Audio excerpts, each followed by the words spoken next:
ਕੋਈ ਨਹੀਂ। ਕਾਹਦੇ ਲਈ ਬੈਠੇ ਸੀ ਉੱਥੇ? ਇਹ ਇੱਥੇ ਹੀ ਵਿਰੋਧੀ ਕਮਾਉਣ ਵਾਸਤੇ, ਬੱਚਿਆਂ ਵਾਸਤੇ ਆਏ ਆ। ਵਡੇਰੇ ਸਮਝ ਕੇ ਕੋਈ ਜਾਂਦੇ ਹੀ ਨਹੀਂ ਸਾਨੂੰ।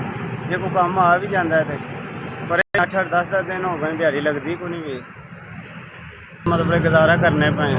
ਸੁਬਾਹ ਦੇ ਆਏ ਆ 6 ਵਜੇ ਤੇ ਅਜੇ ਤੱਕ ਟਾਈਮ ਕਿਆ ਹੋ ਗਿਆ, ਸਾਨੂੰ ਕਿਸੇ ਪੁੱਛਿਆ ਹੀ ਨਹੀਂ। ਕਾਰੋਬਾਰ ਹੀ ਕੋਈ ਨਹੀਂ ਹੈਗਾ, ਕੀ ਕਰੀਏ। ਲੱਭ ਜਾ ਜੀ ਕਰ ਲਈ ਦੀ ਹੈ, ਇੱਥੇ ਆਈ ਤਾਂ ਜੀ ਜਿਸ ਕਿਸਮ ਦੀ ਵੀ ਲੱਭ ਜਾ ਕਰ ਲਈ ਦੀ ਹੈ ਜੀ। ਰੋੜੀ ਲੱਭ ਜਾ, ਟਾਟਵਾਈ ਦਾ ਲੱਭ ਜਾ, ਜਿਹੜਾ ਵੀ ਲੱਭ ਜਾ ਕਰ ਲਈ। ਮੇਰੇ ਬੱਚੇ ਮੈਂ ਕਿਸੇ ਕੋਲ ਲੈ ਕੇ ਪਾਲੇ ਨੇ, 2 ਬੱਚੇ ਨੇ। ਮੇਰੇ ਕੋਲ 8 ਬੱਚੇ ਨੇ, 4 ਬੱਚੇ ਨੇ, 4 ਬੱਚੀਆਂ ਨੇ। ਨੌਕਰੀ ਵਾਸਤੇ ਆਇਆ ਹੈ ਤੇ ਮਜ਼ਦੂਰੀ ਲੱਭਦੀ ਕੋਈ ਨਹੀਂ।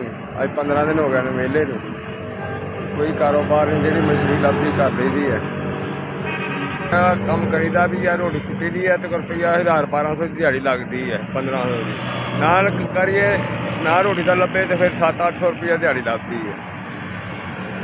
ਦਿਨ ਹੋ ਗਏ ਦਿਹਾੜੀ ਲੱਗਦੀ ਕੋਈ ਨਹੀਂ। ਆਈ ਤਾਂ ਪਰੇਸ਼ਾਨ ਹੋ ਕੇ ਟੁੱਟ ਜਾਈਦਾ, ਬਹਿ ਕੇ ਆਵਾਜ਼ਾਰ ਹੋ ਕੇ ਘਰ ਟੁੱਟ ਜਾਈਦਾ।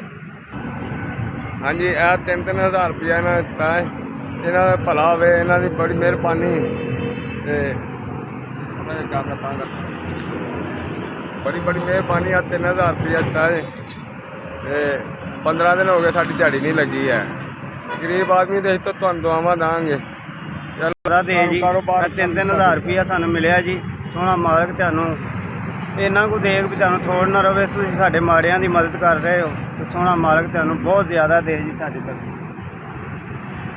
ਠੀਕ ਹੈ ਜੀ, ਰਾਸ਼ਨ ਲਿਜਾਵਾਂਗਾ, ਬੱਚੇ ਵੀ ਦੁਆਵਾਂ ਦੇਣਗੇ, ਅਸੀਂ ਵੀ ਦੁਆਵਾਂ ਦੇਵਾਂਗੇ। ਮਾੜੇ ਜੀ ਆ, ਦੁਆਵਾਂ ਹੀ ਲੈਣਾ, ਮਾੜੇ ਦੇ ਦੁਆ ਹੀ ਲੈਣੀ ਬੜੀ ਗੱਲ ਹੈ ਜੀ। ਬਸ ਇਹਨਾਂ ਦੀ ਬੜੀ ਮਿਹਰਬਾਨੀ ਹੈ, ਸਾਨੂੰ ਇਹਨਾਂ ਨੇ ਮਦਦ ਦਿੱਤੀ ਹੈ। ਇਹਨਾਂ ਨੂੰ ਖੁਸ਼ ਆਬਾਦ ਰੱਖੇ ਜੀ, ਸਾਡੇ ਗਰੀਬਾਂ ਤੱਕ ਇਹਨਾਂ ਮਦਦ ਪਹੁੰਚਾਈ ਹੈ। ਸੋਹਣਾ ਮਾਲਕ ਇਹਨਾਂ ਨੂੰ ਮਿਹਰਬਾਨੀ।